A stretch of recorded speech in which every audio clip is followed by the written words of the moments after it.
सोचिए आप एक दिन ऑफिस में आए, मीटिंग अटेंड करके चाय कॉफी के लिए पेपर कप उठाएं और अगले ही दिन एक फरमान आपके पास आए। फरमान ये कि अब से चाय कॉफी के लिए सब अपना मग घर से लेकर आएंगे।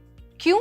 ऐसा इसलिए क्योंकि पेपर कप पर हर साल कंपनी का लाखों रुपए का खर्चा हो रहा था। सुनने में अटपटा लग रहा होगा, लेकिन ये एचडीएफसी बैंक से जुड़ा एक किस्सा है। 1997 में इस बैंक के सीएफओ यानी कि चीफ फाइनेंशियल ऑफिसर विनोद येनमाडी ने पेपर कप बैन कर दिए थे, क्योंकि बैंक इन कपों पर सालाना 50 लाख रुपए खर्च कर रहा था। आज ये बैंक मार्केट कैप के हिसाब से 12 लाख करोड़ रुपए का मालिक है। मार्केट में इसकी ब्रांड वैल्यू है, लेकिन इसी बैंक के सीईओ एक विवाद में फंसे हुए हैं। विवाद का कारण ग्राहक नहीं बल्कि एक अस्पताल है, मुंबई का लीलावती अस्पताल। आरोप यह है कि एचडीएफसी बैंक के एमडी और सीईओ शशिधर जगदीशन ने इस अस्पताल के पिछले ट्रस्टी से 2 करोड़ रुपए से ज्यादा की रिश्वत ली। ये रिश्वत क्यों ली गई? आरोपों के मुताबिक ये घूस मौजूदा ट्रस्टी के पिता को परेशान करने के लिए ली गई। ट्रस्ट के मुताबिक बैंक ने ट्रस्टी के पिता को इतना परेशान किया कि उनकी जान ही चलेगी। खास बात यह है कि एफआईआर करने वाले लोग और रिश्वत देने वाले लोग एक ही परिवार से जुड़े हुए हैं, मेहता फैमिली से। हालांकि बैंक ने इन सारे आरोपों को खारिज किया है। बैंक के मुताबिक उनके सीईओ पर लगे ये आरोप बेबुनियाद हैं।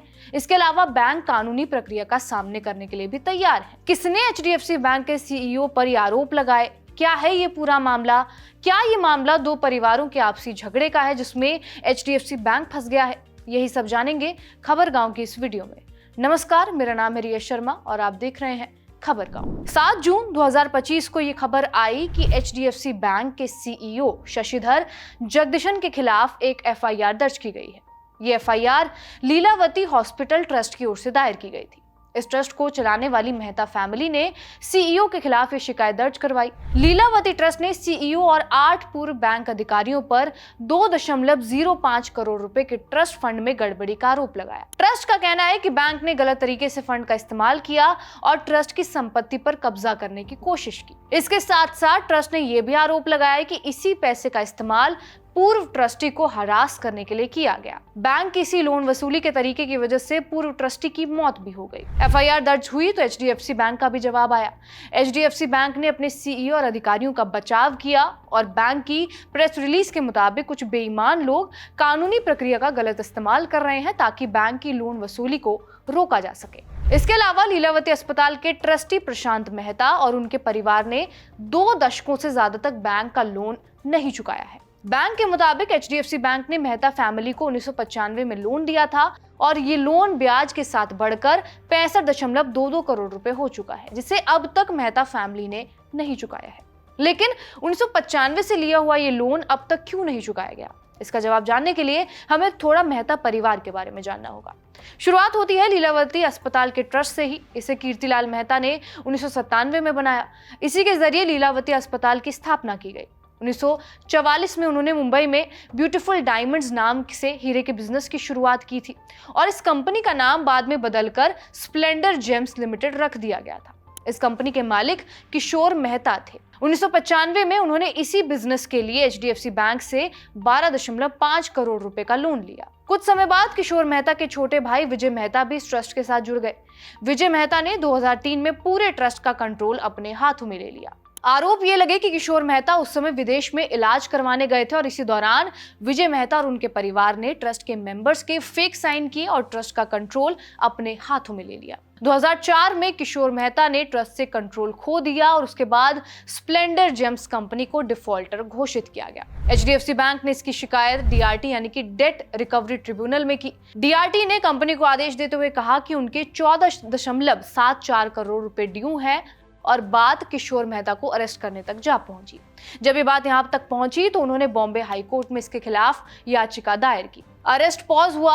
इस लोन चुकाने के मसले के दौरान दोनों परिवार लीलावती ट्रस्ट के लिए अलग लड़ाई लड़ रहे थे। किशोर मेहता कोर्ट के चक्कर काट रहे थे और उनके बेटे प्रशांत मेहता ट्रस्ट के हक के लिए विजय मेहता के परिवार से अलग लड़ाई लड़ रहे थे। इसके बाद 2003 में जो ट्रस्ट विजय मेहता के परिवार से छीना गया था, उसका कंट्रोल प्रशांत मेहता को 2023 में वापस मिल गया। 2024 में किशोर मेहता की मौत हो गई और किशोर मेहता के बेटे प्रशांत ने पिता की मौत का जिम्मेदार एचडीएफसी बैंक और विजय मेहता के परिवार को ठहराया। यही बात हाल ही में हुई एफआईआर में दर्ज की गई है। आरोप लगाया गया है कि विजय के परिवार ने उनके पिता को परेशान करने के लिए एचडीएफसी बैंक के सीईओ को 2 करोड़ रुपए दिए। ये पैसे बैंक को किशोर मेहता को हरास करने के लिए दिए गए थे। उन्हें बार बार कोर्ट के चक्कर लगाने और दबाव बनाने के लिए दिए गए थे। ये पूरा लेन देन एक डायरी में भी दर्ज किया गया था, जिसे अब के ट्रस्टी मेंबर्स यानी कि प्रशांत मेहता ने भी बरामद किया है।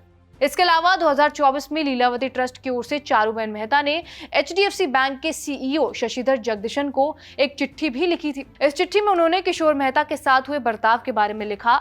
चिट्ठी के मुताबिक किशोर मेहता व्हीलचेयर पर थे और वो फेफड़ों की बीमारी से ग्रसित थे। वो बार बार अस्पताल में भर्ती हो रहे थे। कोर्ट की सुनवाई में शामिल होने की उनकी हालत नहीं थी और चारूबेन ने यह आरोप लगाया कि एचडीएफसी बैंक के वकीलों ने कोर्ट में किशोर की सेहत के बारे में गलत बातें कही। उन्होंने किशोर को कोर्ट में बुलाने का दबाव बनाया, यहाँ तक कि उनकी बड़ी सर्जरी वाले दिन भी ऐसा किया गया। चिट्ठी की माने तो किशोर मेहता ने 2023 में बॉम्बे हाई कोर्ट के आदेश पर 3.68 करोड़ रुपए जमा कर दिए थे, लेकिन फिर भी 6 महीनों में 50 से ज्यादा कोर्ट की सुनवाइयां हुई। चारूबेन का कहना था कि इतनी सुनवाइयों ने किशोर की सेहत और बिगाड़ दी और उनका इलाज कर रहे डॉक्टरों ने भी उनकी हालत खराब होने को बैंक की ओर से डाले गए दबाव से ही जोड़ा, ऐसा चिट्ठी के मुताबिक माना जा रहा है। इसके अलावा किशोर मेहता के पक्ष की ओर से 2023 से पहले हुए घोटालों का भी जिक्र है। हॉस्पिटल में जादू टोना करवाए जाने के दावे किए जा रहे हैं, हालांकि इसकी पुष्टि अब तक नहीं हो पाई है। ऑडिट के बाद 2023 से पहले लीलावती ट्रस्ट में 1200 से 1500 करोड़ रुपए का घोटाला सामने आने की बात कही जा रही है। ये सारे आरोप प्रशांत मेहता और उनके परिवार ने दर्ज करवाए हैं। इस पूरे विवाद के बाद एचडीएफसी बैंक के सीईओ शशिधर जगदीशन सवालों के घेरे में आ गए हैं। 2020 में उन्हें इस पद पर नियुक्त किया गया था। शशिधर ने मुंबई यूनिवर्सिटी से फिजिक्स में ग्रेजुएशन की है। ब्रिटेन के शेफील्ड यूनिवर्सिटी से economics of money, banking and finance में मास्टर डिग्री हासिल की है और वो एक चार्टर्ड अकाउंटेंट भी रह चुके हैं। उन्होंने 1996 में बतौर फाइनेंस मैनेजर एचडीएफसी बैंक से अपना करियर शुरू किया। 1999 में वो फाइनेंस के बिजनेस हेड बने और 2008 में उन्हें चीफ फाइनेंशियल ऑफिसर के तौर पर जिम्मेदारी सौंपी। 2020 में उन्हें बैंक का एमडी और सीईओ बनाया गया। फिलहाल देखा जाए तो ये मामला 2 परिवारों के बीच की लड़ाई का बताया जा रहा है, जिसमें लोन की वसूली एक अहम कारण बन गया है। हालांकि जगदीशन पर लगे आरोपों की जांच अभी चल रही है। एचडीएफसी बैंक ने प्रेस रिलीज के जरिए इन आरोपों को सिरे से खारिज करते हुए कहा कि ये सब लीलावती ट्रस्ट और मेहता परिवार की तरफ से बैंक को बदनाम करने की साजिश है। एचडीएफसी बैंक ने अपने बयान में ये कहा, हमारे एमडी और सीईओ शशिधर जगदीशन को बिना वजह निशाना बनाया जा रहा है। ये आरोप पूरी तरह से झूठे हैं और दुर्भावनापूर्ण है। एचडीएफसी बैंक ने साफ कर दिया कि वो अपने सीईओ के साथ खड़े हैं। माना जा रहा था कि इस मामले के कारण एचडीएफसी बैंक के शेयरों में गिरावट देखने को मिलेगी, लेकिन अब तक ऐसा कुछ भी देखा नहीं गया है। अब आने वाले समय में ही ये साफ हो पाएगा कि शशिधर पर लगाए गए ये आरोप किस हद तक सही है और इनका एचडीएफसी की इमेज पर क्या असर पड़ता है। आपको ये पूरी जानकारी कैसी लगी, हमें कमेंट बॉक्स में जरूर बताएं। कैमरे के पीछे है सर्वेश। धन्यवाद।